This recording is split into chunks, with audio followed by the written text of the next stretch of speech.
संहरा सुचरितं दुर्गे दुर्गे नमस्ते। या कृष्णसंगमसुखं सुलभं सखीभ्यः प्रीता प्रयच्छति सुदुर्लभमीश्वराणां प्रेम प्रवाह भरितां श्रुतकामधेनुं तां राधिकां गुरुं शरणं प्रपद्ये। तां राधिकां मम गुरुं शरणं प्रपद्ये। तां राधिकां मम गुरुं शरणं प्रपद्ये।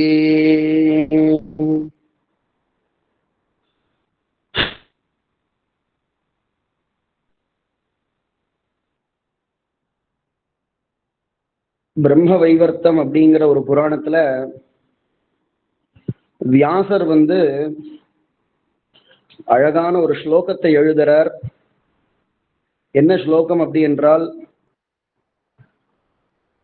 இந்த உலகத்துல அத்தனை பேருக்குமே ராதை என்கிற அம்புடைய குருவாக இருக்கிறது அப்படிங்கிற விஷயத்தை எழுதுறார். பிரம்ம வைவர்த்தம் அப்படிங்கிற புராணம் படிக்கிறவாளுக்கு இப்ப நான் சொன்னக்கூடிய இந்த விஷயங்கள் தெரியும். ஆனா பிரம்ம வைவர்த்த புராணத்துல இருக்கக்கூடிய அந்த ரகசியமான விஷயங்களையும் தபஸ்வியா இருக்கக்கூடிய ஒரு பெரிய அவதார புருஷர் அதுல இருக்கக்கூடிய ரகசியமான விஷயங்கள், பிரம்மாண்ட புராணத்துல இருக்கக்கூடிய ரகசியமான விஷயங்கள், இது எல்லாத்தையும் தாண்டி கர்க்க சம்ஹிதைன்னு ஒரு புராணம் இருக்கு. கர்க்க புராணம்னு சொல்லுவா. கர்காச்சாரியர் என்கின்றவர் கிருஷ்ணருடைய ஆத்து வாத்தியார், குலகுரு. அவர் எழுதின கர்க்க சம்ஹிதைங்கிற ஒரு புராணத்தையும், இதிலெல்லாம் என்னென்ன விஷயங்கள்லாம் ராதையை பத்தி சொல்லப்பட்டிருக்கோ அத்தனையுமே ஒரு கிரந்தமா எழுதி அதை வெளியிட்ட ஒரு அவதார புருஷர் தான் ஸ்ரீ ஸ்ரீ கிருஷ்ண பிரேமி அண்ணா. எல்லாருக்குமே தெரிஞ்சிருக்கும். கிருஷ்ண பிரேமி அண்ணான்னு சொல்லுவா, நாங்கெல்லாம் கிட்ட அண்ணான்னு சொல்லுவோம். அதுல அண்ணா ஒரு ஸ்லோகத்தை எழுதுறார். என்ன எழுதுறார் அப்படின்னா, சா ராதா சிவரூபிணீச்ச ததிருஷே கிருஷ்ணேன சந்திரானனா அப்படின்னு அண்ணா ஒரு கிரந்தத்துல சொல்லும் பொழுது சா ராதா சிவரூபிணி அப்படின்னு எழுதுறார். அப்படின்னா என்ன அர்த்தம்னா, ராதையும் சிவனும் ஒரே அவதாரம் தான். அவதாரம்னு சொல்லும் போது ராதையும் சிவனும் ஒன்றுதான் அப்படிங்கிற ஒரு விஷயத்த சொல்றார். அம்பாளும் கிருஷ்ணனும் ஒரு விஷயம் வருது.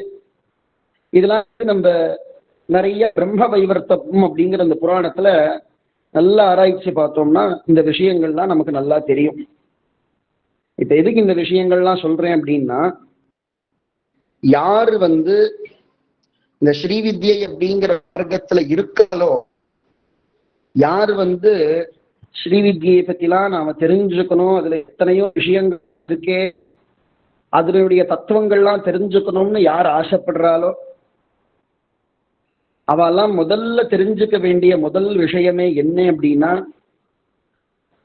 உபாசனை அப்படின்னு நாம எந்த தெய்வத்தை வழிபடுறோமோ அந்த தெய்வம் தவிர்த்து மற்ற தெய்வங்கள் அத்தனை ஸ்வரூபங்களிலையும் நாம உபாசனை பண்ணக்கூடிய தெய்வத்தையே பார்க்கணும் அப்படின்னு பிரம்மாண்ட புராணத்துல ஹயக்ரீவர் அகஸ்தியருக்கு சொல்றார். இப்ப எதுக்கு இந்த விஷயத்த சொல்றேன் அப்படின்னா, இந்த விஷயத்த நிறைய வாட்டி சொன்ன ஒரு அவதார புருஷர், ஒரு மகாத்மா யாரு அப்படின்னா, நாராயண பட்டத்திரின்னு ஒரு அவதார புருஷர் இருந்தார் கேரள தேசத்துல, குருவாயூர்ல. அவர் நாராயணீயம் அப்படின்னு ஒரு பெரிய கிரந்தம் எழுதினார், 1000 ஸ்லோகம். அந்த கிரந்தத்துல அடிக்கடிக்கு 2 விஷயத்தை உபயோகப்படுத்துவார். என்ன அப்படின்னா, நீ உபாசனை பண்ணக்கூடிய, நான் உபாசனை பண்ணக்கூடிய குருவாயூரப்பனை பக்கத்துல இருக்கக்கூடிய மம்மியூர் சிவனை பார்த்தாலும் எனக்கு குருவாயூரப்பன் மாதிரியே தெரிகிறது, எனக்கு அம்பாளை பார்த்தாலும் குருவாயூரப்பன் மாதிரியே தெரியுது, யாரை பார்த்தாலும் உன்னை பார்க்கிற மாதிரியே இருக்கே அப்படின்னு நாராயணியத்துல எழுதுறார் நாராயண பட்டதிரி. இப்ப இதையும் நாம எதுக்கு உபமானமா எடுத்து சொல்றோம் அப்படின்னா, அம்பாளை பத்தி ஸ்ரீவித்யில வியாசரா இருக்கட்டும், பரமேஸ்வரன் எழுதின ரகசியமான கிரந்தங்களா இருக்கட்டும், எல்லாத்துலயுமே நாம பார்க்கக்கூடிய காமனா இருக்கக்கூடிய ஒரு விஷயம் என்ன அப்படின்னு பார்த்தோம்னா, அம்பாளை உபாசனை பண்ண ஆரம்பிச்ச அத்தனை பேருமே எந்த தெய்வத்தை பார்த்தாலும் ஸ்ரீவித்யா முத்திரைகள் போட்டு நமஸ்காரம் பண்ணணும். இல்லை என்றால் எந்த தெய்வத்தை பார்த்தாலும், கடைசியில் பரமேஸ்வரனை பார்த்தாலும் அம்பாளை பார்க்கிற மாதிரியே ஆனந்தத்தோட பார்க்கணும். ஸ்ரீவித்யா ரகசிய கிரந்தங்கள்ல நம்ம மகர்ஷிகளும் பரமேஸ்வரனே அப்படிதான் எழுதுற. இதுக்கெல்லாம் ஒரு சின்ன பிரமாணம் எங்கே அப்படின்னு பார்த்தோம்னா, ஒரு வாட்டி சும்மா சௌந்தரிய லஹரி உள்ள போனோம்னா, அவிஸ்ராந்தம் பத்யுர் குணகண கதாம் ரேடன ஜபான்னு ஒரு ஸ்லோகம் வரும். 70வது ஸ்லோகம் தாண்டி போனதுக்கு அப்புறமா ஸ்ரீ லலிதா சௌந்தரிய லஹரியில அவிஸ்ராந்தம் பத்யுஹு குணகண கதா ஆம்ரேடன ஜபான்னு ஒரு பதத்தை போடுறார் ஆதிசங்கரர். அந்த இடத்துல ஆம்ரேடன ஜப்பானா என்ன அர்த்தம்னு பூர்வபக்ஷமா சாஸ்திரத்துல இதுக்கு நிறைய பேர் வியாக்கியானம் பண்ணியிருக்கா சௌந்தரிய லஹரிக்கு. ஆனா ஆம்ரேடன ஜப்பான்னு சொல்லும் பொழுது எல்லாருமே சொன்ன ஒரே விதமான வியாக்கியானம் என்ன அப்படின்னா, தூங்கியிருந்தாலும் சாப்பிட்டு இருந்தாலும் இல்ல எந்த வேலைகள் செஞ்சிருந்தாலும் சரீரம் வேலை பண்ணணும், மனசு ஜபம் பண்ணணும். ஆனா அந்த அந்த மாதிரி பழகப்படுத்தி பழகப்படுத்தி பழகப்படுத்தி சிவாய அப்படிங்கிற சிவபஞ்சாட்சரிய பழகப்பட்டி விட்டுட்டாலாம் அம்பாள். அதனால என்ன அர்த்தம், அம்பாள் சிவ பூஜைக்காக, பிரதோஷ சிவ பூஜைக்காக அம்பாள் கைலாசத்துல இருக்கக்கூடிய அந்த புஷ்பங்களுக்கு போகும்போது, புஷ்பம் பார்க்கும் போது நமசிவாய சொல்றது, புஷ்பம் மேல படக்கூடிய காத்து காத்து சத்தமே நமசிவாய அப்படிங்கிற சிவபஞ்சாட்சரி படம் போல அந்த சத்தம் அப்படி கேட்கறது அப்படின்னு சிவரகசியத்திலையும் சிவபுராணத்திலையும் வியாசர் அழகா நமக்கு கொடுத்துருக்காரு. அந்த மாதிரி சத்தம் கேட்கறது அம்பாளுக்கு அப்படின்னு. இதுக்கு மகான்கள் அத்தனை பேருமே விசாரம் பண்ணி கடைசியா ஒரே ஒரு விஷயத்துல எல்லா மகான்களும் என்ன ஒரு சமாதானம் சொல்றா அப்படின்னா, யாருக்கு சிவபஞ்சாட்சரிய அந்த மாதிரி சிவபஞ்சாட்சரினே கிடையாது, ஏதோ ஒரு அந்த மந்திர ஜபங்கள் யாரு அவிஸ்ராந்தம் அப்படின்னா அர்த்தம்னா ரெஸ்டே இல்லாம, ரெஸ்டே எடுத்துக்காம அனவரதமா யார் அந்த மாதிரி சாதனை பண்றாலோ, அவ தூங்கிண்டே இருந்தாலும் கூட, அவ சாப்பிட்டுட்டே இருந்தாலே கூட, அவ என்ன லௌகிக காரியங்கள் செஞ்சாலும் கூட மனசு என்ன ஆறுது அப்படின்னா, அது பாட்டுக்கு அதுக்கு பழகப்படுத்தி விட்டதுனால அது ஜபம் பண்ணிட்டே இருக்கு அப்படின்னு. அந்த மாதிரி பண்றதுல யார் சிறந்தவள் அப்படின்னு ஆதிசங்கரர் பார்க்கும்போது, ஆதிசங்கர் கண்டப்பட்ட ஒரே ஒரு ஸ்வரூபம். அதனால இதுல இன்னொரு விஷயம் என்ன அப்படின்னா, தன்னுடைய பார்த்து வச்சுக்கிறாள் அப்படின்னு புராணத்துல எடுத்து ஆதிசங்கர் அவிஸ்ராந்தம் பத்யுங்கிற பதத்துல போடுறார். பத்யுங்கிற பதத்துல போடும்போது என்னாச்சு அப்படின்னா, வியாக்கியானம் எழுதக்கூடிய மகான்கள்லாம் என்ன பண்ணிருக்கா அப்படின்னா, பத்யுங்கிற பதத்தை போட்டதுனால எழுதுலேருந்து ராத்திரி சயனோத்சவம் ஏகாந்த சேவ பரியந்தம் தன கணவனுக்கு என்னென்ன வேலைகள் உண்டோ எல்லாத்தையுமே தான் செய்யறா. எதுல வருது, சிவபுராணத்துல இப்படி பேசுறார் வியாசர்.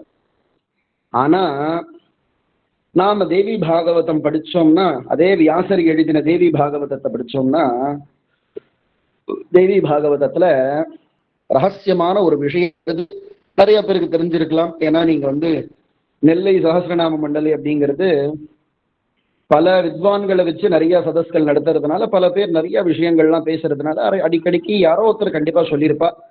என்ன விஷயம் அப்படின்னா, பரமேஸ்வரன் அம்பாளுக்கு சேவை செய்யறார். பரமேஸ்வரன் அம்பாளுக்கு கால் பிடிச்சு விடுறார். தேவி பாகவதத்துல இந்த விஷயத்தை வியாசர் மெனக்கெட்டு எழுதுறார். ஸ்ரீவித்யா ஆகம கிரந்தங்கள்லாம் படிச்சோம்னா அதுல நிறைய இடத்துல என்ன வருது அப்படின்னா, அம்பாளுக்கு கால் வலி தாங்க முடியாம இருக்கு, கால் வலியே இல்ல, கால் வலி தாங்க முடியாம இருக்கு அப்படின்னு இவரா நினைச்சுட்டு அம்பாளை காலை தொடணுமேனுங்கிற ஆசையில, உனக்கு கால் வலிக்கிறது, நான் கால் பிடிச்சு விடுறேன்னு அம்பாளுடைய கால் பிடிச்சு விட்டுருக்க.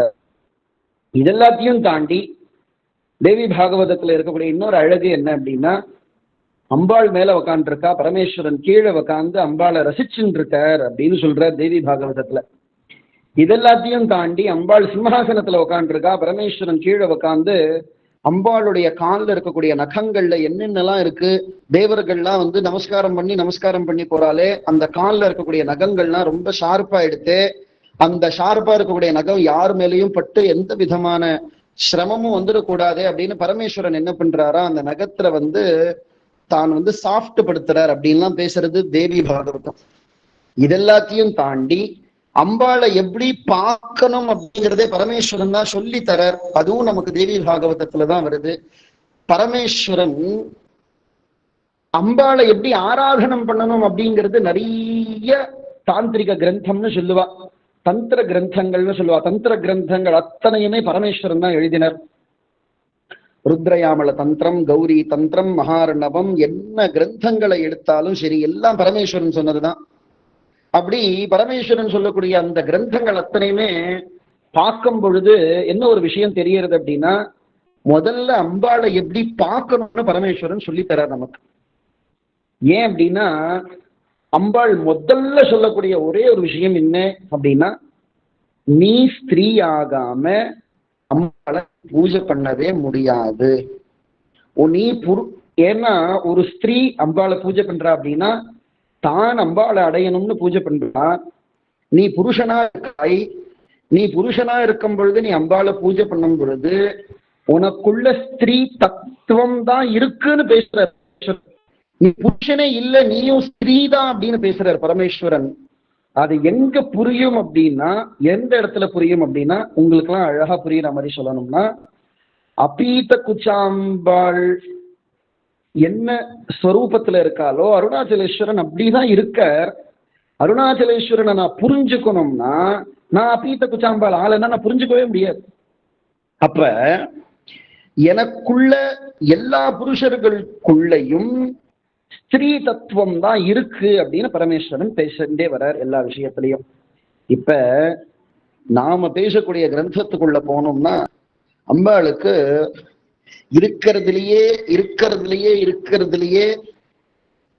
ரொம்ப கடினமான ஒரு சாதனை, ஆனா ரொம்ப சுலபமான ஒரு சாதனை.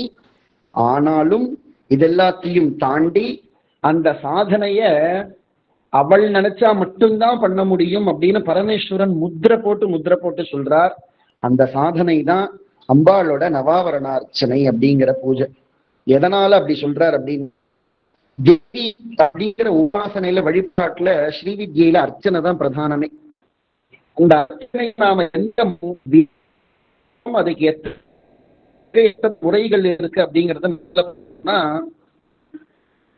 லலிதா சாஸ்திரநாமத்துல தட்சிணா அப்படிங்கிற நம்ம அப்படிங்கிற ஒரு பத்ததியை சொல்றது. அம்பாளுக்கு தட்சிணா ஒரு வழிபாட்டுல அம்பாளுக்கு ஸ்ரீவித்ய வழிபாடு. அதுக்கப்புறம் வாமாச்சார சொல்லக்கூடிய வாமாச்சார அம்பாளுக்கு நவாவரணார்ச்சன பூஜையும் உண்டு. அம்பாள்னு சொல்லக்கூடிய கௌள மாதத்தில் இருக்கக்கூடிய விதானமும் நவாவரணார்ச்சனம் உண்டு. அதனால நமக்கும் லலிதையிலே வந்துடுறது. இதெல்லாத்தையும் எந்த ஒரு ஆராதனை இருக்கு அம்பாள் இடத்துல அப்படின்னா நவாவரணார்ச்சனையில சம அப்படின்னு எதுவும் அப்படின்னா எல்லாமே பிரம்மா தான் வருது. அந்த பிரம்மா வெறும் லலிதா ரகசியம் நாம எதை படிக்கணும் அப்படின்னா லலிதா எது ஹயக்ரீவர் சொல்லப்பட்ட ஒரே அத்தியாயம் சொல்லக்கூடிய 2வது அத்தியாயத்துல அவர் பிரம்மாண்ட புராணத்தையே ரகசிய புராணம்னு பேர். அந்த புராணத்துக்கு வெளியில எல்லாம் சொல்லக்கூடாதுன்னு சொல்லுவா. அதனால வித்யில ஒரு சம்பிரதாயம் உண்டு, உபதேசங்கள் வாங்க நாமம் படிக்கவே கூடாது. உபதேசம் வாங்கிதான் லலிதா சஹஸ்ரநாமம் படிக்கணும்.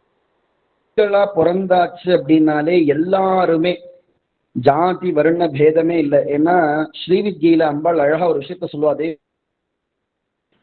வர்ண பேதமே இல்லை அப்படின்னு ஒரு ஸ்லோகம் வரும் சப்தம ஸ்கந்தத்துல. அத எல்லாருமே பரமேஸ்வரனே அந்த விதானத்தை எழுதுற கௌரி பஞ்சாட்சரின்னு சொல்லுவா. அந்த கௌரி பஞ்சாட்சரிய குரு கிட்ட உபதேசம் வாங்கிக்கணும். குருநாதரை எடுத்து வைக்கணும் அந்த கௌரி பஞ்சாட்சரிய. ஏதோ ஒரு புண்ணிய சமயங்கள்லயோ கிரகண சமயத்திலேயோ இல்ல ஸ்ரீவித்யா க்ஷேத்திரங்கள்லயோ எல்லா க்ஷேத்திரத்திலே இருக்கக்கூடிய க்ஷேத்திரமான காஞ்சிபுரத்திலேயோ ஏதோ ஒரு க்ஷேத்திரத்துல அந்த கௌரி பஞ்சாட்சரிய எல்லா பெண்களும் ஜபம் பண்ணியே ஆகணும்.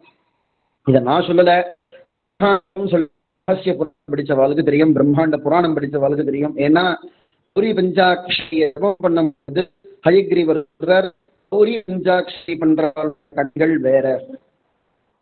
அது புருஷால் பண்ணாலுமே சரி, ஸ்ரீவித்யங்கிற மார்க்கத்தில் இருக்கிறவர்களுடைய கண்கள் அவளுடைய முக லாவண்யமே தனின்னு சொல்ற ஹயக்ரீவர் அகஸ்தியருக்கு சொல்றார். அதனாலதான் இன்னைக்கு நாம காஞ்சிபுரத்துக்கு போனோம்னா கோவில் வாசல்லையே நமக்கு பிரதான கோபுர வாசல்லையே நமக்கு 2 பேர் தரிசனம், ஒரு பக்கம் அகஸ்தியர் ஒரு பக்கம் ஹயக்ரீவர்.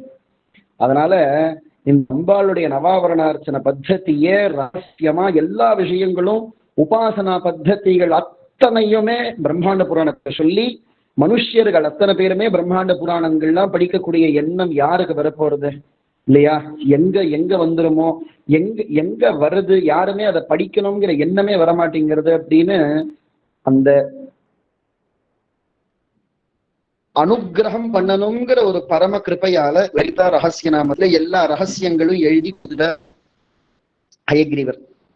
இப்ப நான் சொன்னக்கூடிய அந்த 4 பத்ததி இருக்கு இல்லையா, தட்சிணாச்சாரம், வாமாச்சாரம், கௌளாச்சாரம், அதுக்கப்புறமா சமயாச்சாரம்ங்கிற 4 பத்ததியில அம்பாளுடைய நவாவரணார்ச்சனை அப்படிங்கிற ஒரு விதானம் இன்னைக்கு எல்லாருமே அந்த பத்ததி அனுசரிச்சு எல்லாருமே அதை பண்ணிட்டு இருக்கா.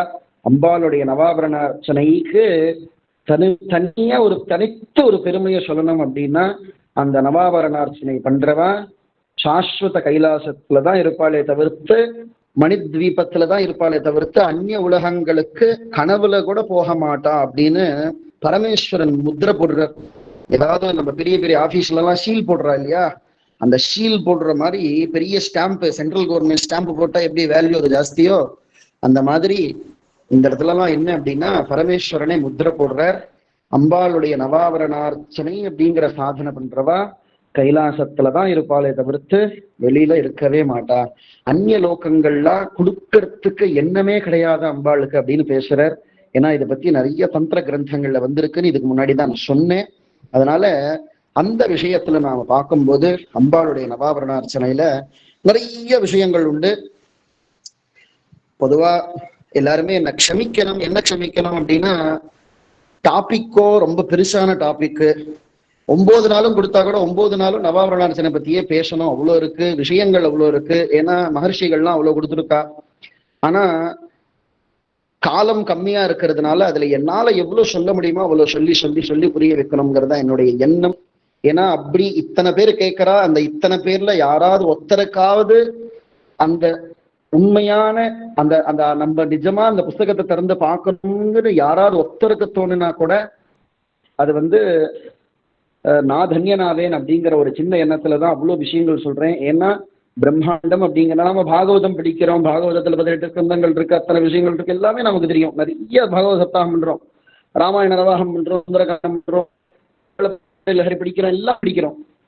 ஆனா இத்தனை பேர் இருக்கோமே, நம்ம ஆஸ்திகால் சத்சங்கத்துல இத்தனை சத்சங்கள் நடக்கிறது யார் பண்றா? பிரம்மாண்ட புராணம் அப்படின்னு அந்த புராணத்துல இருக்கக்கூடிய ஸ்ரீவித்யா ரகசியங்கள் எத்தனை பேர் எடுத்து பேசுறா? அதனால அந்த புராணத்தை படிக்கணுங்கிற ஒரு எண்ணம், அட்லீஸ்ட் ஒரு நாளைக்கு ஒரு கதையாவது அதுல இருக்கக்கூடிய ஒரு விஷயமாவது தெரிஞ்சுக்கணும் அப்படின்னு யாருக்காவது ஒருத்தருக்காவது எண்ணம் வரணும். இந்த நெல்லை சகஸ்ரநாம மண்டலி நீங்க அத்தனை பேருமே இந்த பிரம்மாண்ட புராணத்தை எப்படியாவது எல்லாருமே அத்தியனம் பண்ற மாதிரி நீங்க நடத்தணும்னு இந்த மண்டலியோட யாரெல்லாம் பெரிய பெரியவாளாம் இருக்காளோ அவள்கிட்ட இது என்னுடைய சார்பா நான் விண்ணப்பமா தெரிய வச்சுக்கிறேன். ஏன்னா அந்த புராணத்தை எப்படியாவது படிச்சிருங்கோ, இல்ல யாராவது சொல்லி கொடுத்துருங்கோ, அதுல நல்ல சாதனை பண்ணுங்கோ. அதுல நிறைய விஷயங்கள் இருக்கு. அந்த பிரம்மாண்ட புராணத்துலதான் அம்பாளுடைய 40 அத்தியாயங்கள், விசேஷமான அத்தியாயங்கள்லாம் சொல்லப்பட்டிருக்கு. அதனால அது மாதிரி விசேஷமா இருக்கக்கூடிய பிரம்மாண்ட புராணத்தை எப்படியாவது சகஸ்ரநாம மண்டலியில படிச்சிருங்க எல்லாருமே. இப்படி நவாவரணார்ச்சனைக்குள்ள நாம போனோம்னா அம்பாளுக்கு அதுல இருக்கக்கூடிய அந்த விதானத்தை பத்தி மட்டும் நான் சொல்லிடுறேன். ஏன்னா பூஜையினுடைய விவரங்கள்லாம் சொல்லணும்னா எனக்கு 9 நாள் கூட பத்தாது, எனக்கு இருக்கிற விஷயத்த சொல்லணும். அதனால அந்த விதானம் எப்படி அப்படிங்கிறத சொல்லிடுறேன். அம்பாளுடைய நவாவரண அர்ச்சனையில அந்த ஸ்ரீசக்கரத்தை முன்னாடி ஆசனம் இருக்கும். அந்த ஆசனத்துக்கு முன்னாடி துவாரம் இருக்கும். அந்த துவாரத்துக்கு முன்னாடி நாம உக்காந்துக்கணும். அந்த துவாரத்துக்கு முன்னாடி நாம உக்காந்து, அது ஒரு தாத்காலிக ஆசனம்னு பேரு. அந்த தாத்காலிக ஆசனத்துல நாம உக்காந்து அம்பாளுக்கு முதல்ல பிரார்த்தனை பண்ணி, குரு பிரார்த்தனை பண்ணி, நமோ பிரம்மாதிபியோங்கிற மந்திரங்கள் குரு பிரார்த்தனை பண்ணி பூஜை முடிகிற வரைக்கும், நவாவரணார்ச்சனை பூஜை முடிகிற வரைக்கும் எந்த ஆசனத்துல போய் உட்கார போறோமோ அந்த ஆசனத்துக்கு ஆசன பூஜை உண்டு. ஆதார சக்தி ஸ்ரீ கூர்மாய நமஹ அப்படின்னு அந்த ஆசன பூஜைக்கு, அந்த ஆசனத்துக்கு ஆசன பூஜை உண்டு. அதுக்கு முன்னாடி துவார பூஜை உண்டு. இது எல்லாத்தையும் தாண்டி ஒரு சின்ன விஷயத்த தெரிய வச்சுக்கிறேன். ஏன்னா இது வெளியில சொல்றது கிடையாது பொதுவா. ஆனா நம்ம இந்த மாதிரி மண்டலிகள், இந்த மாதிரி ஒரு சத்சங்கமா இருக்கிற இடத்துல சொன்னோம்னா 4 பேர் அதை வழிபாட்டா கொண்டு வரணுங்கிறது என்னுடைய எண்ணம்.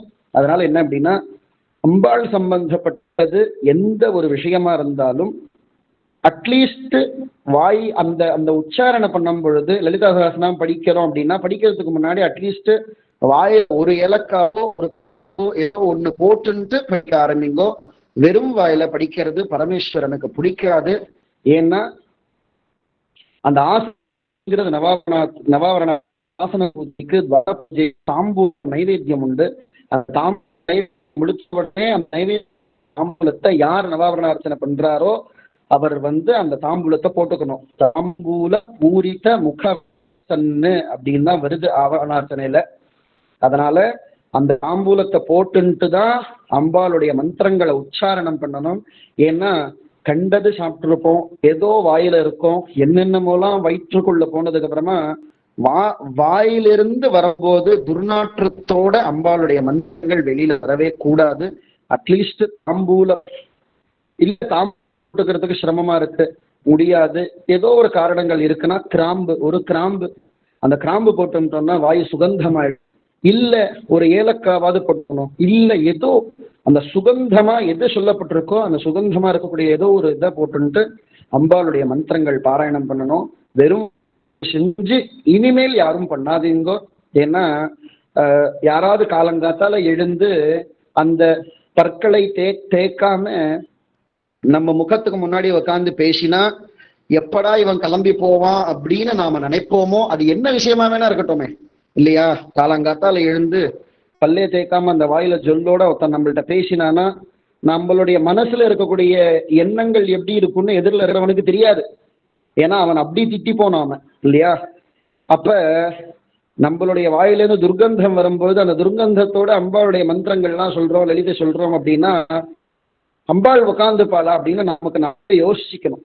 அதனால அந்த தாம்பூல பூரித்தத்தை போட்டுன்ட்டு அந்த ஆசன பூஜை முடிஞ்சதுக்கு அப்புறமா துவார பூஜை முடிஞ்சதுக்கு அப்புறமா துவாரத்துக்கு பிள்ளையாரும் துர்கையும் காலபைரவரும் இருப்பா, தட்சிண காளி இருப்பா. அம்பாளா காளி ஸ்வரூபமா இருக்கா அந்த இடத்துல அம்பாள்.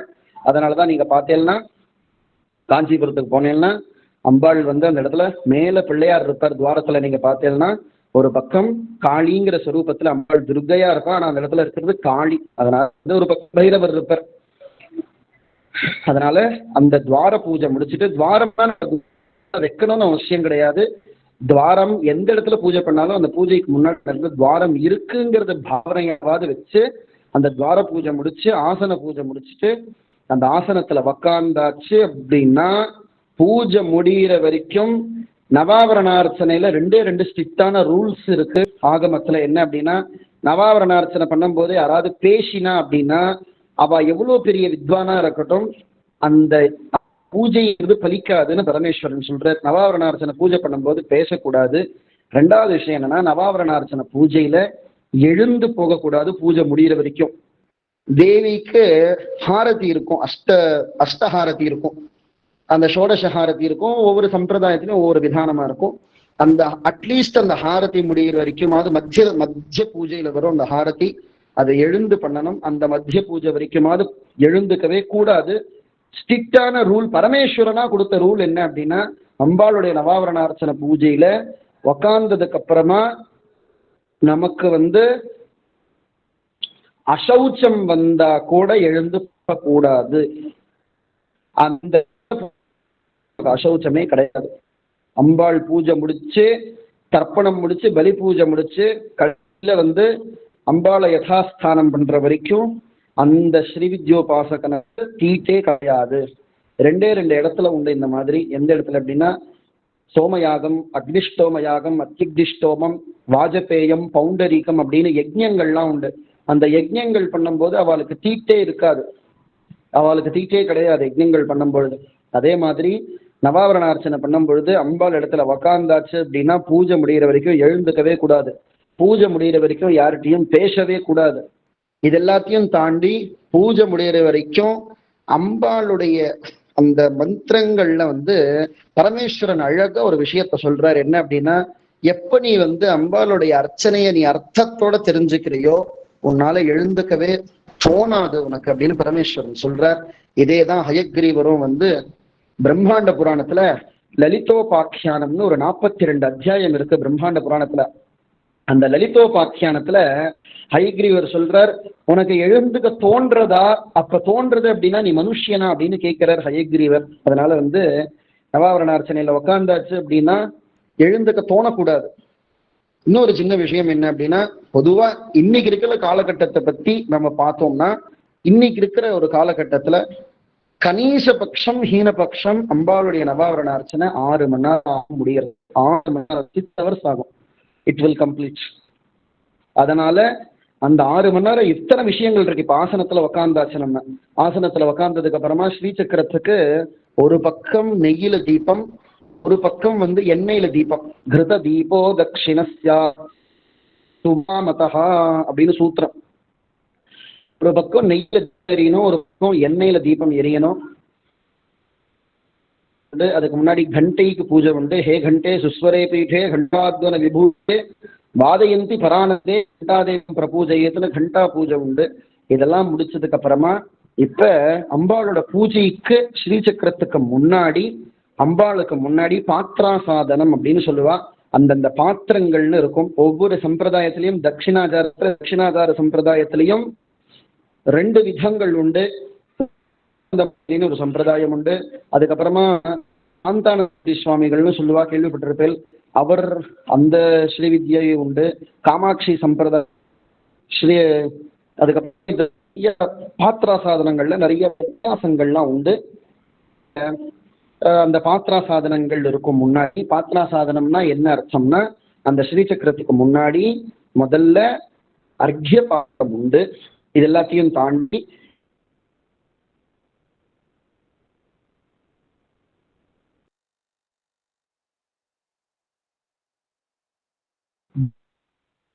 நாம அர்ச்சனை பண்ண போ, அந்த அர்ச்சனை பண்ணக்கூடிய திரவியம் அந்த சாமானிய அர்க்ய பாத்திரத்துல இருக்கும்.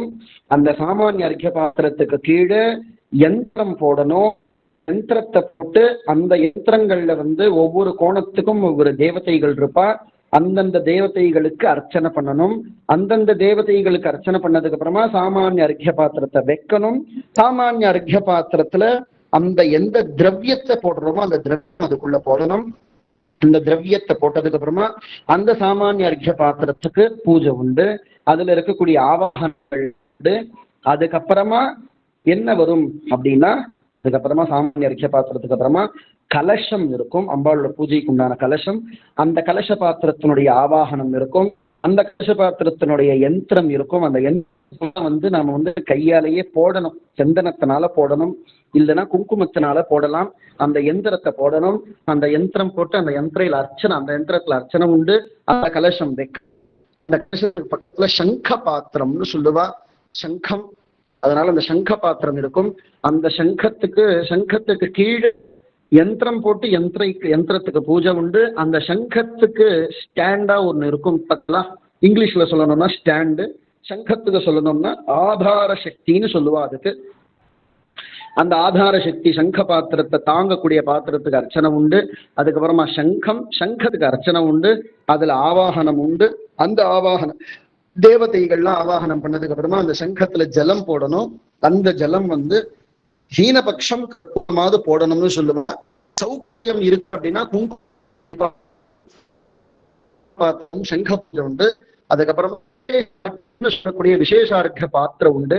இது சாமானிய அர்க்கியம் சொன்னனே, அந்த அர்க்கியத்துல என்ன ஒரு திரவியம் இருக்கோ அந்த திரவியத்தை தான் இந்த விசேஷார்க்கிய பாத்திரத்துல விட்டு, இந்த விசேஷார்க்கிய பாத்திரத்தினாலதான் அம்பாளுக்கு அர்ச்சனையே பண்ணணும். விசேஷார்க்கிய பாத்திரத்துக்கு அர்த்தம் பெருசு.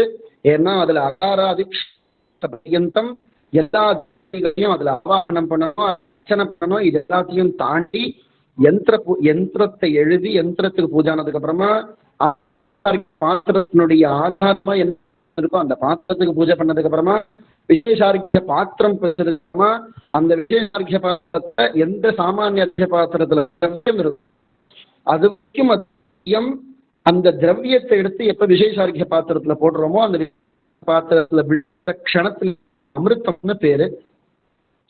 அதனால அமிர்த பாத்திரத்துல என்னணும் அப்படின்னா அகாராதி ஷகாராந்த பரியந்தம் ஸ்ரீவித்யா மந்திரங்கள் அத்தனையுமே எழுதணும். அந்த விசேஷார்க்கிய பாத்திரத்துல விசேஷார்க்கியம் போட்டதுக்கு அப்புறமா அந்த அமிர்த ஸ்வரூபமா என்ன திரவியம் இருக்கோ அந்த திரவிய பாத்திரத்துக்குள்ள வந்ததுக்கு அப்புறமா அதுல ஸ்ரீவித்யா மந்திரங்கள் அத்தனையுமே சம்ஸ்கிருதத்துல எழுதுறோம், தமிழ்ல பொறுத்தவரை தமிழ் அந்த மந்திரங்கள் அத்தனையும் அந்த திரவியத்துல எழுதணும்.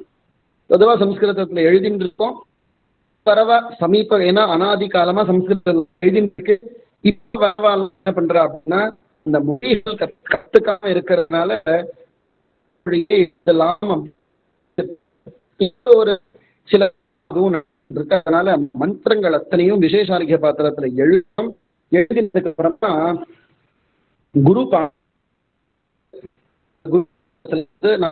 குருநாதரோ அந்த நமக்கு எடுத்து வச்சாரோ அந்த விசேஷார்க்கிய பாத்திரத்துல இருந்து குருமண்டல அர்ச்சனைகள்லாம் வரும்பொழுது அந்த அர்க்கிய பாத்திரத்துல அந்த அமிர்தத்தை எடுத்து தனியா வைக்கணும்.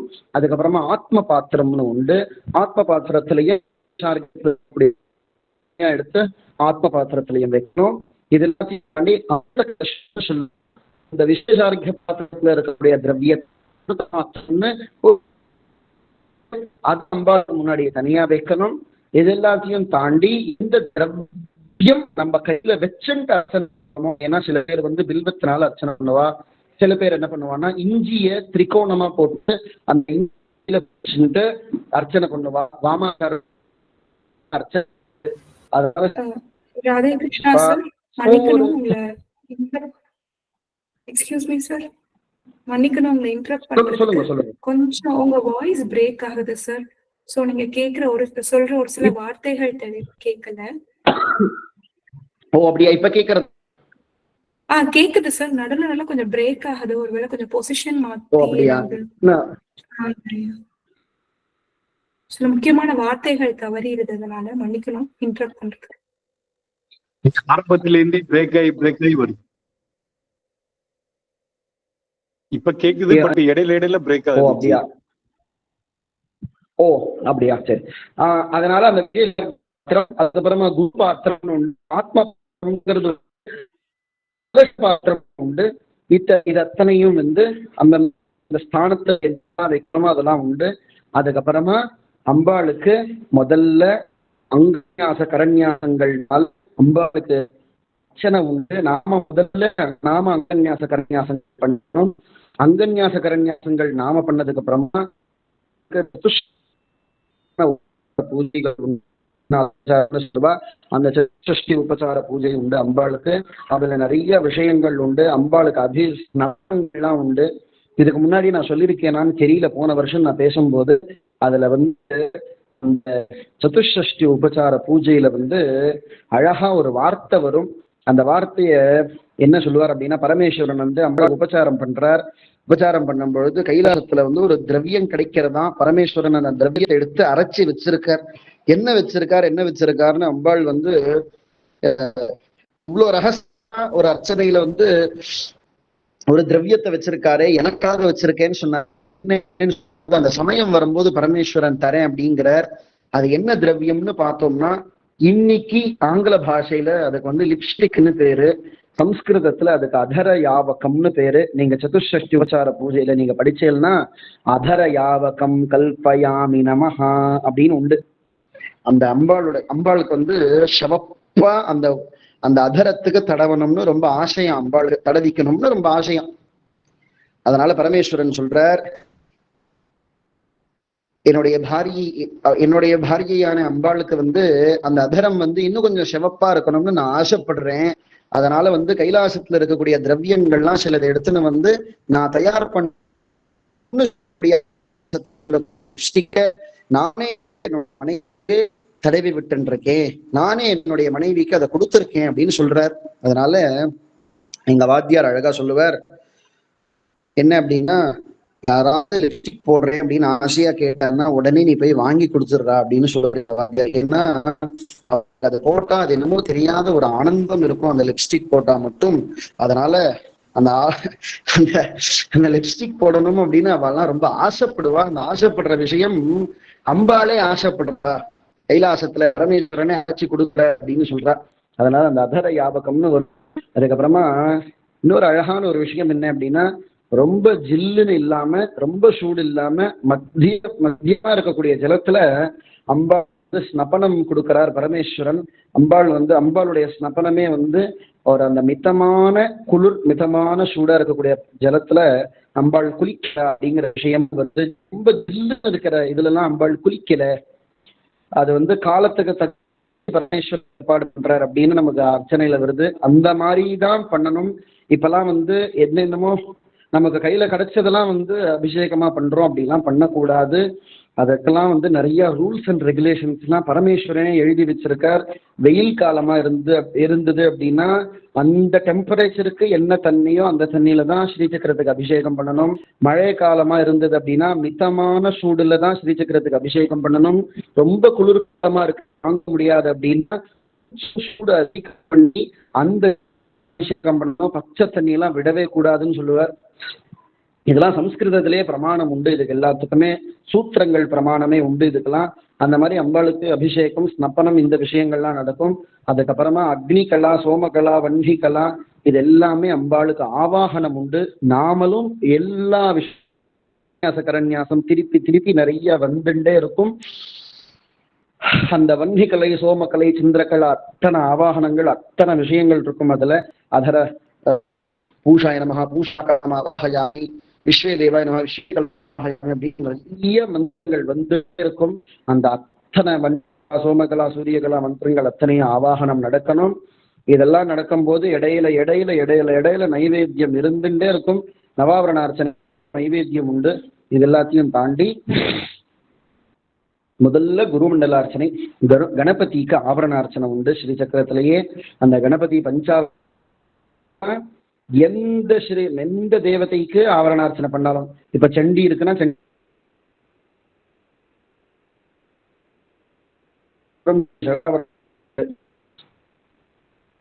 இருக்கும், என்ன தெய்வத்துக்கு பண்ணாலும் ஸ்ரீசக்கரத்துல பண்ணும்போது முதல்ல கணபதிக்கு ஆவரணார்ச்சனை பண்ணணும்.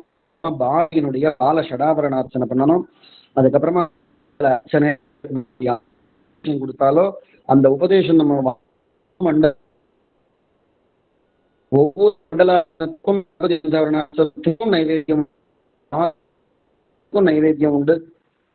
இப்படி குருமண்டல அர்ச்சனை ஆனதுக்கு அப்புறமா நவாவரண அர்ச்சனை ஆரம்பிக்கும். பிரதமாதி 9 பரியந்தம் அந்த ஸ்ரீசக்கரம் 9 ஆவரணங்களோட இருக்கு. அந்த 9 ஆவரணங்கள் மேல வரைக்கும் ஒவ்வொன்றுக்கும் அர்ச்சனை அர்ச்சனை அர்ச்சனை அர்ச்சனை நிறைய அர்ச்சனைகள் வரும். சுகந்தம் போடவே கூடாது அப்படின்னு சொல்லுவார் பரமேஸ்வரன். சுகந்தம் வருதோ வாசனை வரக்கூடிய அத்தனை புஷ்பமும் அம்பாளுக்கு, வாசனையே இல்லாத பரமேஸ்வரனுக்கு. எல்லா ஆபரணங்களும் அம்பாளுக்கு, ஆபரணமே இல்லை, வெறும் சரீரமா தான் இருக்கார். அதுதான் இந்த அர்ச்சனை ரொம்ப ஆவரண அர்ச்சனை ஆரம்பிக்கும். அந்த ஆவரண அர்ச்சனை ஆரம்பிச்சதுக்கு அப்புறமா 1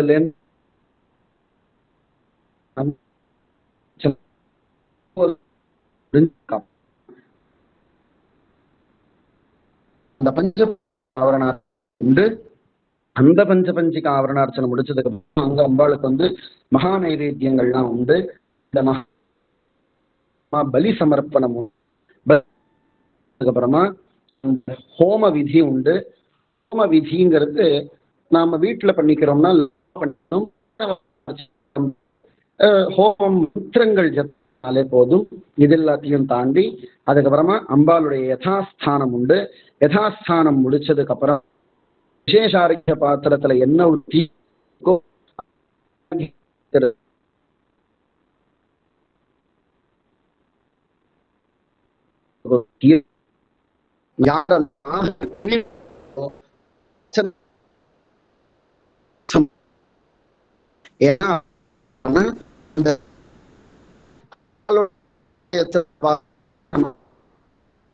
மந்திரங்கள் அந்த அவர்கிட்ட வந்து அப்படின்னு என்ன அர்த்தம்னா, குருநாதர் எனக்கு ரம்யம் விதானத்தை எனக்கு கொடுத்த முடிச்சுட்டு இப்ப நான் தீர்த்தம் எடுத்துக்கணும் நினைக்கிறேன். நான் எடுத்துக்கிறேன் அப்படின்னு சொல்லணும். தீர்த்தத்தை எடுத்துக்கணும். எடுத்ததுக்கு அப்புறமா வந்து பக்கத்திலேயே வந்து பாத்திரம் இருக்கும். அந்த பாத்திரம் கைக்கு கொடுக்கவே கூடாது. அந்த பாத்திரத்தை அப்படி நிறைய விதி விதானங்கள்லாம் ரொம்ப ஜாஸ்தி. ரொம்ப ரூல்ஸ் அண்ட் ரெகுலேஷனும் டேர்ம்ஸ் அண்ட் கண்டிஷன்ஸும் நவாவரண அர்ச்சனைக்கு ரொம்பவே ஜாஸ்தி. நிறைய விஷயங்கள் இருக்கும். நிறைய விஷயம் அதுதான் நான் சொன்னேன் ஆரம்பத்திலேயே. ஒரு 9 நாள் எனக்கு கொடுத்தேன்னா ஜாலியா ஒவ்வொரு நாள் ஒவ்வொரு விஷயத்தை பத்தி ரொம்ப தீர்க்கமா இந்த புராணத்துல இதுக்கு இப்படி சொல்லியிருக்கு, இந்த புராணத்துல இப்படி இருக்குன்னு சொல்லியிருக்கேன் அப்படின்னு ரொம்ப தீர்க்கமா எடுத்து சொல்லலாம். ஏன்னா லலிதோபாக்கியானம் 42 அத்தியாயம் பிரம்மாண்ட புராணத்துல. அந்த 42 அத்தியாயத்துல அவ்வளவு விஷயத்த சொல்றாரு ஹயக்ரீவர். அது எல்லாத்தையுமே ஒவ்வொரு விஷயத்தையும் சௌந்தரிய லஹரியில் ஆதிசங்கரர் சொல்றார், சிவானந்த லஹரியில சொல்றாரு, மூக்க பஞ்சசதியில மூக்க சங்கரரு. உங்களுக்கு இன்னொரு விஷயத்த சொல்லணும்னு மறந்தவே போயிட்டேன் நான். ஆதிசங்கரருக்கு சௌந்தரிய லஹரி எழுதி முடிச்சதுக்கு அப்புறமா அவருக்கு 100 ஸ்லோகத்தோட நிப்பாட்டுறது அவருக்கு பிடிக்கவே இல்லை. அதனால சௌந்தரிய லஹரியில 99வது ஸ்லோகத்துல என்ன சொல்றாரு அப்படின்னா, இப்ப நான் வந்து எழுதி முடிச்சுட்டேன்னு நினைக்காதே அம்மா, நான் திருப்பியும் மூக்க சங்கரரா நானே வந்து ஒரு மூக்க சங்கரனா வந்து 500 ஸ்லோகம் எழுதணும்னு எனக்கு ஆசையா இருக்கு அப்படின்னு ஆதிசங்கரரே மூக்க சங்கரரா வந்து 500 ஸ்லோகம் எழுதினார். அதுதான் மூக்க பஞ்சசத்தின்னு பேரு. ஏன்னா சௌந்தரிய லஹரியில 99வது ஸ்லோகம் படிச்சேன்னா அதுக்கு வியாக்கியானங்கள்லாம் படிச்சேன்னா நான் சொல்ற விஷயம் எல்லாம் புரியும். அதனால அம்பாளுக்கு இந்த இடத்துல வந்து அந்த தீர்த்தம், அந்த தீர்த்தம் தான் விசேஷம். அந்த தீர்த்தத்தை அமிர்தம்னு சொல்லி எல்லாருமே குடிக்கணும். அந்த ஸ்ரீவித்யா மந்திரங்கள் ஜபம் பண்ணி, அந்த மந்திரங்கள் ஜபம் பண்ணி குடிச்சதுக்கு அப்புறமா என்ன பண்ணுவா அப்படின்னா, அந்த சங்க பாத்திரம்னு ஒரு பாத்திரம் ஆரம்பத்திலேயே சொன்ன ஞாபகம் வந்திருக்கும். அந்த சங்க பாத்திரத்துல சங்க ஜலம் இருக்கே, அதை என்ன பண்ணணும் யாருக்காவது தெரியுமா? சொல்லுவேலா யாராவது? இதுக்கு முன்னாடி யாராவது நவாபரண அர்ச்சனைக்கு போயிருக்கேலா? அந்த சங்க பாத்திரத்துல இருக்கக்கூடிய ஜலத்தை முகத்துல யாரு வந்து வந்திருக்காளோ அன்னைக்கு பூஜைக்கு அவளுடைய முகத்துல புரோக்ஷணம் பண்ணணும். கொஞ்சம் கொஞ்சம் கொஞ்சம் கொஞ்சம் புரோக்ஷணம் பண்ணணும். யாருமே இல்லை, ஒருத்தர் 2 பேர் தான் இருக்கோம்னா அந்த சங்க ஜலம் முழுக்க மூஞ்சில தெளிச்சிடணும்.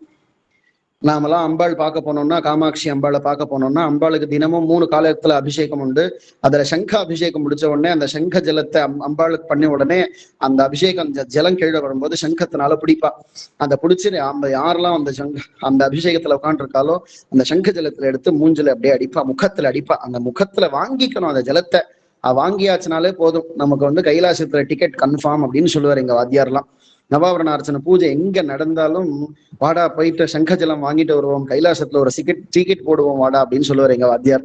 அதனால எதனால அப்படின்னா, டிக்கெட் அந்த சங்கஜலத்தை வாங்கினதுக்கு அப்புறமா பரமேஸ்வரன் எழுதிடுறார், இந்த ஜீவி கைலாசத்துலதான் இருக்க போறது சாஸ்வதமா அப்படின்னு எழுதுறார்.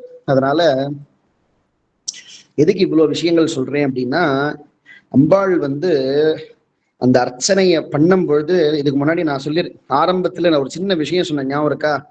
ஒரு பக்கம் அம்பாள் வந்து விநாயகர் இருக்கார், ஒரு பக்கம் தட்சிண காளி இருக்கா, இன்னொரு பக்கம் பைரவர் இருக்கார் அப்படின்னு ஒரு விஷயம் சொன்னேன். அந்த பைரவர் வந்து பைரவிங்கிற ஸ்வரூபத்துல இருக்கார். அம்பாள் பைரவியா இருக்கா.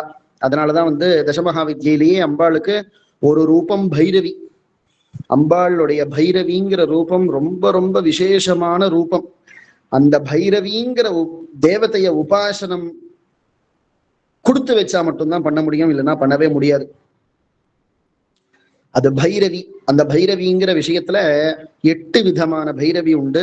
வேதத்திலேயே அதுக்கெல்லாம் நிறைய மந்திரங்கள்லாம் உண்டு. ருரு பைரவர், செண்ட பைரவர் அப்படின்னு நிறைய விஷயங்கள் உண்டு. இது எல்லாத்தையும் தாண்டி 108 பைரவர்கள் உண்டு. அந்த மாதிரி 108 பைரவியும் உண்டு. எதுக்கு இந்த விஷயம்லாம் சொல்றேன் அப்படின்னா, இந்த நவாவரணார்ச்சனை பண்ணும் பொழுது அம்பாளுடைய தீர்த்தத்தையோ நாம பண்றவன் உக்காந்து கண்டதெல்லாம் பேசிண்டே பூஜை பண்ணாம உக்காந்தாலோ, இல்ல அந்த நவாவரணார்ச்சனை பூஜையை யார் பண்றானோ அவனை பண்ண விடாம தவிர்க்கிறதோ, இல்ல அப்படின்னா பண்றவனுக்கு ஸ்ரத்தையே இல்லாம அனாவசியமா பண்றோமே அப்படிங்கிற எண்ணத்துல பூஜை பண்ணாலோ, தீர்த்தம் வாங்க வந்தவா ஐயே இந்த தீர்த்தம் எல்லாம் என்ன இப்படிலாம் இருக்கு அப்படின்னு யார் இதெல்லாம் அழுத்துக்கிறாளோ அவ அத்தனை பேரையும் தண்டிக்கிறதுக்காகவே சித்தமா மேல உட்காந்துருப்பான். அந்த தெய்வீக்கு தான் பைரவின்னு பேரு. அதனால அவளுக்கு பயந்தாவது பயத்தோட ஸ்ரத்தையோட பண்ணணும் அப்படின்னு பிரம்மாண்ட புராணத்துல அழகா வரும். எதுக்கு இந்த விஷயத்தெல்லாம் சொன்னேன் அப்படின்னா, பைரவிங்கிற ஸ்வரூபம் ஒரு பக்கம் அனுகிரகத்துல விசேஷமா இருந்தாலும் பைரவிங்கிற ஸ்வரூபம் கொடுக்கணும்னு நினைச்சிருது அப்படின்னா அது கொடுக்குற மாதிரி யாருமே கொடுக்கவே முடியாது. எவ்வளவு பெரிய ஏழையா இருந்தாலும் சரி, பைரவிங்கிற உபாசனையை பண்ணோம்னா அவனை போய் எங்க வைக்கும் அப்படின்னா நாமளே நினைக்க முடியாது அந்த இடத்துல வைக்கும் நம்மள. ஆனா பண்ற பூஜைய ஸ்ரத்தையா இல்லாம கண்ணா பின்னான்னு பண்ணோம்னா எந்த விதமா நம்மள சம்ஹாரம் பண்ணும் அப்படிங்கறத நாமளே எதிர்பார்க்க முடியாது. அப்படி இருக்கும். எதனால அப்படின்னா, நாம ஆவரணார்ச்சனை பண்றோம் அப்படின்னா முதல்ல சந்தோஷமா அந்த இடத்துக்கு அந்த ஸ்ரீசக்கரத்தை சுத்தி நம்மளையும் அந்த ஸ்ரீசக்கரார்ச்சனை முடிகிற வரைக்கும் ஒரே ஒரு தெய்வம் அங்க உக்காந்து அதை பார்த்து ஆனந்த பாஷ்பத்தோட போகக்கூடிய ஒரே ஒரு தெய்வம் பைரவி. அம்பாளுடைய ஸ்வரூபத்துல பைரவிங்கிற ஸ்வரூபம். அதனால அந்த பைரவிங்கிற ஸ்வரூபத்துக்கு முதல்ல பயந்து பூஜை பண்ணணும். ரெண்டாவது, அந்த பைரவி நம்மளுடைய பூஜைய நம்மளுடைய அர்ச்சனைய நவாவரண அர்ச்சனைய நாம ஸ்ரத்தையா நாம ஆனந்தமா பண்ணோம். நம்மளுடைய அதுல அழகா சொல்லுவர் வியாசர் என்ன அப்படின்னா, நாம நவாவரண அர்ச்சனை பூஜையை நாம ஸ்ரத்தையா பண்ணி நாம அம்பாளுடைய பக்தியா நாம பண்ணோம்னா முதல்ல கண்ல இருந்து யாருக்கு ஜலம் வரும்னா பைரவிக்கு தான் வருது. பைரவி கண்ல இருந்து ஜலம் வந்துருது அப்படின்னா உன் வாழ்க்கையை நீ திரும்பி பார்க்கணும்னு அவசியமே இல்லை அப்படின்னு சொல்லுவார். அதனால முதல்ல பயந்து பண்ணணும். ரெண்டாவது, அம்பாள் இடத்துல ஸ்ரத்தையா உக்காந்து இந்த நவாவரணார்ச்சனை பண்ணணும். இப்படி ஒரு 6 மணி நேரம் உக்காந்தோம்னா அந்த நவாவரணார்ச்சனைங்கிற ஒரு ஆனந்த கடல்ல போயிட்டு அப்படி உட்காந்து முழுகி எழுந்துடலாம். அதுக்கப்புறமா அந்த சங்க ஜலத்தை தெளிச்சுக்கணும். சங்க ஜலத்தை தெளிச்சுன்றதுக்கு அப்புறமா அம்பாளுடைய நைவேத்தியங்கள்லாம் பிரசாதம் இது எல்லாத்தையும் தாண்டி அந்த ஸ்ரீசக்கரத்துல பண்ண அந்த குங்குமத்தையோ அந்த விசேஷ பாத்திரம் அந்த குங்குமம் இருக்கும் ஸ்ரீசக்கரத்துல அந்த மூலாதாரத்துல வெப்பா திரிகோணத்தை தாண்டி கமலாத்மிகான்னு சொல்லுவா, காமகலா விலாசினின்னு சொல்லுவா அம்பாள். அந்த இடத்துல இருக்கக்கூடிய ஸ்வரூபத்தை காமகலா ஸ்வரூபிணி, அந்த காமகலா ஸ்வரூபிணிங்கிறது தான் அந்த பிந்துஸ்தானத்துல இருக்கும். அந்த பிந்துஸ்தானத்துல இருக்கக்கூடிய காமகலா ஸ்வரூபிணிங்கிற அம்பாளுடைய பேருதான் காமாட்சி. அதுதான் காமகலா ஸ்வரூபிணி. அந்த காமாட்சி தான் நமக்காக காஞ்சிபுரத்துல உக்காண்டிருக்கா. அதனாலதான் எப்படி உக்காண்டிருக்கா அப்படின்னா காமகோட்டிங்கிற விமானத்துல உக்காண்டிருக்கா காமாட்சி. இதுக்கு முன்னாடி கூட நான் சொல்லியிருக்கேனா இல்லையான்னு தெரியாது. எப்போ சொன்னாலும் எனக்கு அதை சொல்றது வழக்கம் உண்டு. என்ன அப்படின்னா, ருத்ர கோட்டிங்கிறது ஏகாம்பரேஸ்வரர் இருக்கிறது, விஷ்ணு கோட்டிங்கிறது புண்ணிய கோட்டின்னு சொல்லுவா. அந்த புண்ணிய கோட்டியில தான் வரதராஜர் இருக்கார். அந்த வரதராஜரை ஏறி பார்க்கணும்னா 24 படி ஏறணும். அந்த கரிமலையில உக்காண்டிருக்கார் இல்லையா, அதுக்கு ஹஸ்திகிரி அப்படின்னு பேரு. அதுல 24 படிக்கட்டு ஏறி அம்பாள் வரதராஜரை பார்க்கணும். இது எல்லாத்தையும் தாண்டி அம்பாள் காமகோட்டிங்கிற விமானத்துல உக்காண்டிருக்கா. அந்த காமகோட்டிங்கிற விமானத்துல இருக்கக்கூடிய அந்த காமகோட்டி விமானம் அம்பாளுக்கு மேல இருக்கு. அதுல அம்பாள் இருக்கா. அம்பாளுக்கு வாமபாகத்துல வாராகி இருக்கா, ரூபலட்சுமி இருக்கா, வலது பக்கம் பெருமாள் இருக்கார். அம்பாள் பக்கத்திலேயே தபஸ் காமாட்சி இருக்கா, இதுல வில காமாட்சி இருக்கா.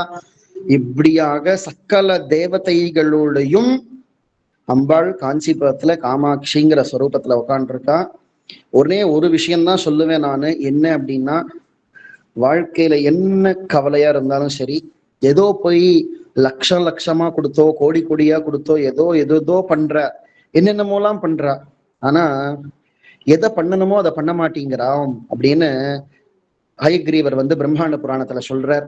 என்ன சொல்றார் அப்படின்னா, அம்பாள் உக்காண்டிருக்கா, அம்பாள் முன்னாடி போயிட்டு கண்ணை விட்டு அழுதி அம்பாள்கிட்ட பேசினா என்ன போறதுன்னு ஹயக்ரீவர் கேட்கிறார்.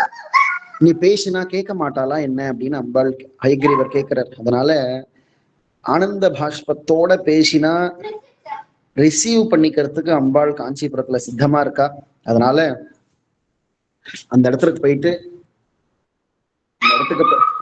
போயிட்டு ஆனந்த பாஷ்பத்தோட நம்மளுடைய என்ன பிரச்சனையோ, எந்த சுகமா இருந்தாலும் சரி, ஹயக்ரீவர் சொல்றார், இந்த வருஷம் ஒரு 10 லட்சம் ரூபாய் சம்பாதிச்சிருக்கோம் அப்படின்னா, நான் இந்த வருஷம் உன்னுடைய கிருப்பையினால 10 லட்சம் ரூபாய் சம்பாதிச்சிருக்கேன், குடும்பத்தை நடத்திட்டு இருக்கேன்னு போயிட்டு அம்பாள்கிட்ட சொன்னா நீ என்ன குறைஞ்சு போயிடுவியா அப்படின்னு கேட்கிறார். எதுல தெரியுமா கேட்கிறார்? பிரம்மாண்ட புராணத்துல கேட்கிறார் ஹயக்ரீவர். அப்படி என்ன உனக்கு, நீ அம்பாள்கிட்ட போய் சொல்றதுக்கு அப்படி என்ன உனக்கு அப்படின்னு கேட்கிறார். இந்த வருஷம் நான் இவ்வளவு சம்பாதிச்சேன், இந்த மாசம் எனக்கு இவ்வளவு செலவு வந்தது அப்படின்னு பேச சொல்றார். இன்னொரு விஷயம் அழகா கடைசியில முடியும் போது சொல்றார் ஹயக்ரீவர் பிரம்மாண்டத்துல, காஞ்சிபுரத்துக்கு போய் தான் நீ பேசணும்னு அவசியம் இல்லப்பா, நீ காத்தாலேருந்து ராத்திரி வரைக்கும் என்னென்னலாம் பண்ணியோ எல்லாமே ஒரு வாட்டி ஒரு நாள் தான் அம்பாள்கிட்ட சொல்லி பாறேன் அப்படின்னு ஹயக்ரீவர் பிரம்மாண்ட புராணத்துல சொல்றார். வேற எந்த புராணத்திலையுமே இல்லாத ஒரு விஷயத்த ஹயக்ரீவர் பிரம்மாண்டத்துல எழுதுறார்.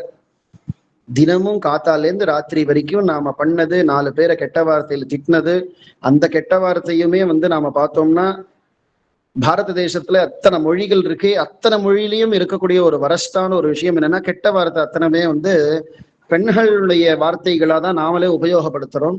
அந்த வார்த்தைகள்லாம் இப்படி பேசினோமே அப்படின்னு என்னென்ன கெட்ட வார்த்தை பேசணும், என்ன பண்ணோம், யாரு கூட சண்டை போட்டோம், யாரை ஏமாத்தினோம், எல்லாமே அன்னைக்கு ராத்திரி தூங்குறதுக்கு முன்னாடி அம்பாள்கிட்ட ஒப்படைச்சிரு, தினமும் பேசிதான் பாறேன் அப்படின்னு சொல்றார் ஹயக்ரீவர். நீ ஒரு நாள் பேசிதான் பாறேன் அப்படின்னு எங்க வாத்தியார் சொல்லுவார்.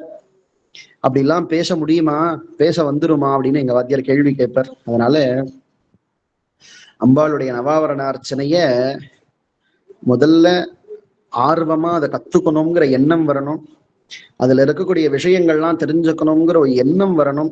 தேவி பாகவதம் 18,000 ஸ்லோகம், அந்த 18,000 ஸ்லோகங்களை கத்துக்கணும்.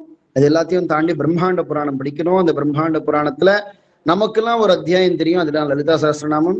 ஒரு அத்தியாயம் தான் படிச்சிருக்கோம் பிரம்மாண்டத்துல.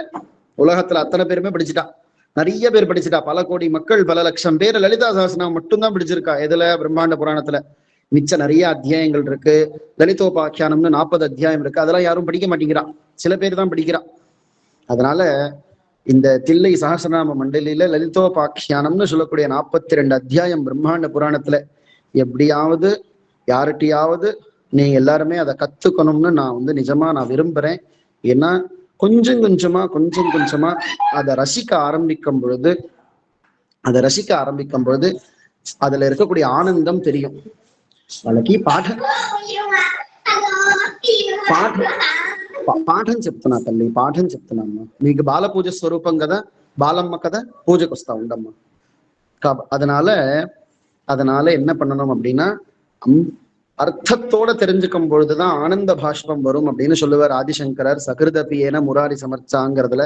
அதனால ஆவரண அர்ச்சனையில நிறைய விசேஷங்கள் உண்டு, நிறைய விஷயங்கள் உண்டு. உக்காந்து பார்த்தாதான் தெரியும். பேசும்போது நான் ஒரு 20 நிமிஷத்துலயோ அரை மணி நேரத்திலயோ இத்தனை விஷயத்த சொல்லிட்டேனே தவிர்த்து, அதை பிராக்டிக்கலா பார்க்கும்போது ஒரு 6 மணி நேரம், அதுல விசேஷமான அர்ச்சனை எல்லாம் உண்டு. அப்படிலாம் பண்ணணும்னா 8 மணி நேரம் ஆகும். அதுலயே கடைசியா பெரிய அர்ச்சனை உண்டு, அது 16 மணி நேரம் ஆகும். 16 hours it will take time. அந்த 16 மணி நேரம் நடக்கும் அது அம்பாளுடைய அந்த அர்ச்சனை, நவரண அர்ச்சனை. அதுதான் இருக்கிறதுல ரொம்ப பெருசு. இப்பெல்லாம் ரொம்ப கம்மியான மக்கள் தான் அதெல்லாம் பண்றா. அதெல்லாம் நிறைய விசேஷங்கள்லாம் உண்டு. அதனால அதெல்லாத்தையும் தாண்டி அட்லீஸ்ட் அந்த 6 மணி நேரமாவது உட்காந்து பண்ணணும். இப்ப பண்றவாலாம் சொல்லக்கூடாது அப்படி, இப்ப பண்றவாலாம் 1 மணி நேரத்திலேயே அரை மணி நேரத்துல எல்லாம் முடிச்சுட்டு போறா. அப்படிலாம் பண்ணவே கூட, அப்படிலாம் பண்றதுக்கு பண்ணாமே இருக்கலாம். ஹீனபக்ஷம் 3 மணி நேரமாவது உட்காந்து ஸ்ரத்தையா பண்ணணும் அர்ச்சனைகள். ஏன்னா அட்லீஸ்ட் மற்ற அர்ச்சனைகள் எடுத்துட்டு வெறும் நவாவரண அர்ச்சனை மட்டுமே பண்ணா கூட ஒரு 3 மணி நேரமாவது ஆகும். இந்த 3 மணி நேரமாவது உட்காந்து பண்ணணும். எங்கேயாவது நடந்தானா நம்ம போயிட்டு அதை பார்த்துட்டு அந்த விசேஷார்க்கியத்தையும் சாப்பிட்டு அமிர்தத்தை சாப்பிட்டு அந்த சங்க பாத்திரத்தையும் ஜலத்தையும் நம்ம முகத்துல புரோக்ஷனம் பண்ணிட்டு வரணும். கைலாசத்துல நமக்குன்னு ஒரு டிக்கெட் வச்சுக்கணும் அப்படின்னு நான் ஆசைப்படுறேன். அதனால சமயம் ஆயிடுத்தா இன்னும் கொஞ்சம் நேரம் பேசலாமா? ஒரு 5 நிமிஷம் பேசுங்க. கண்டிப்பா. அதனால நான் என்னுடைய மாத்திரு பாஷைங்கிறது தெலுங்கு. நான் தெலுங்குக்காரன். எனக்கு தமிழ் தெரியாது. ஆனா எனக்கு தமிழ் மொழி கத்துக்கணும்னு எனக்கு ரொம்ப ஆசை. அந்த ஆசையில நான் தமிழ் கத்துட்டேன். தூய தமிழ், அந்த தமிழ்லயே கிரந்தம்ங்கிற மொழி, அந்த தமிழ்ல இன்னும் நிறைய விஷயங்கள்லாம் இருக்கு. இன்னும் நிறைய கத்துக்கணும்னு எனக்கு ஆசை. என்னுடைய தாய்மொழியிலேயே நிறைய இருக்கு கத்துக்கணும்னு. ஆனாலும் என்ன ஒரு ஆக்கர்ஷணம்னு தெரியல. அந்த தமிழ் மொழி அப்படி ஆக்கர்ஷிக்கிறது.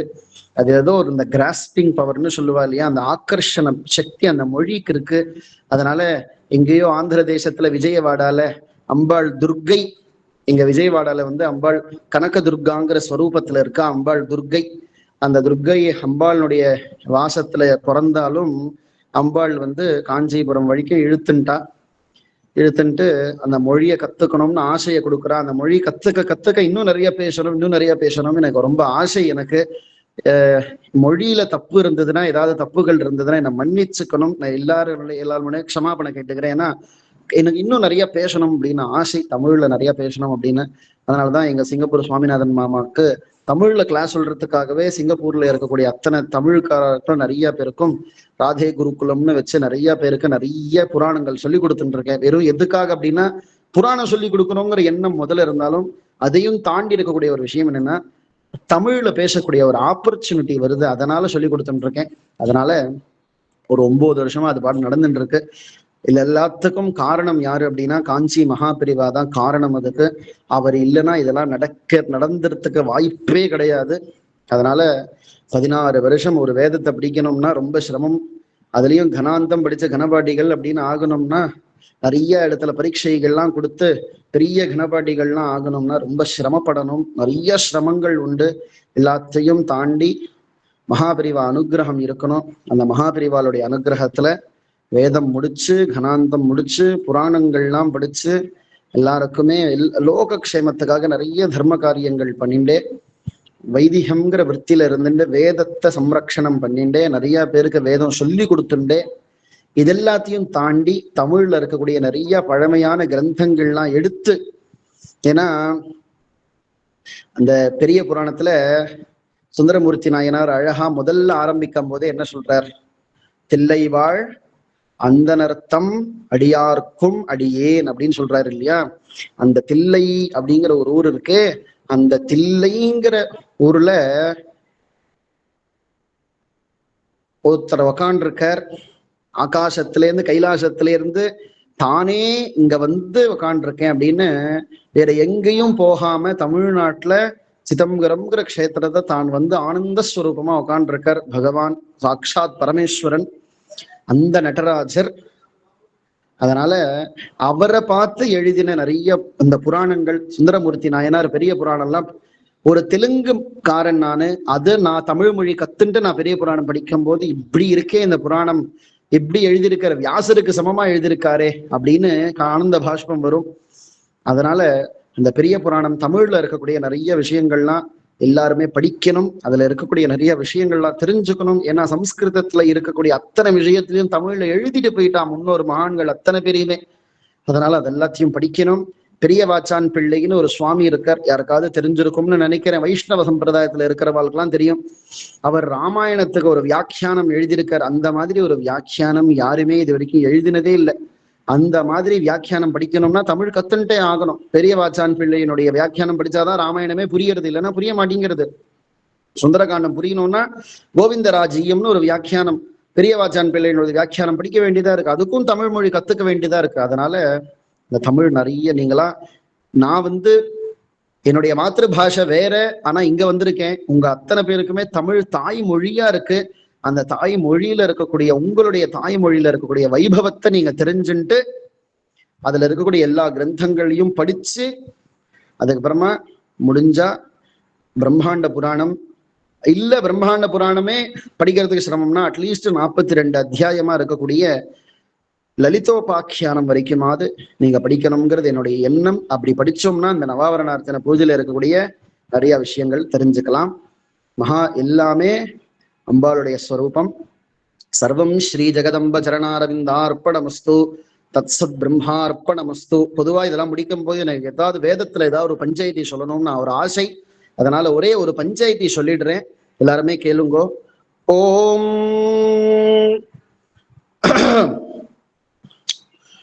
தரணிர் விஸ்வதருஷதோ விஸ்வதருஷதஸ்தரணிஸ்தரணிர் விஸ்வதருஷதோ ஜ்யோதிஷ்கிருத் விஸ்வதருஷதஸ்தரணிஸ்தரணிர் விஸ்வதருஷதோ ஜ்யோதிஷ்கிருத் விஸ்வதருஷதோ ஜ்யோதிஷ்கிருத் விஸ்வதருஷதோ ஜ்யோதிஷ்கிருதஸ்ய ஜ்யோதிஷ்கிருத் விஸ்வதருஷதோ ஜ்யோதிஷ்கிருதசி விஸ்வதருஷத இதி விஸ்வதருஷதஹ ज्योतिष्कृतस्य ज्योतिष्कृतस्य सूर्यासि ज्योतिष्कृतस्य सूर्या ज्योतिष्कृतिति ज्योतिः कृते असि सूर्यास्यसि सूर्या सूर्येति सूर्या विश्वमाभासि भास्या विश्वमाभासि आभासि भास्याभासि रोचनगुरोचनं भास्याभासि रोचनं भासि रोचनगुरोचनं भासि भासि रोचनं रोचनमिति रोचनम्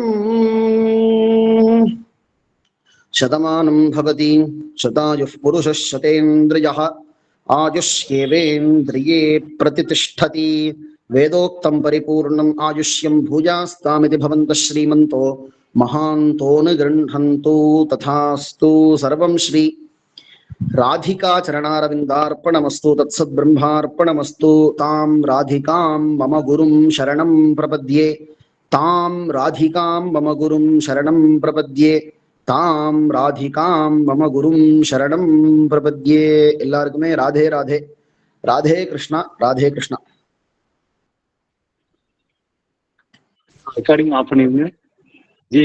சொல்ல வார்த்தைகளே கிடையாது.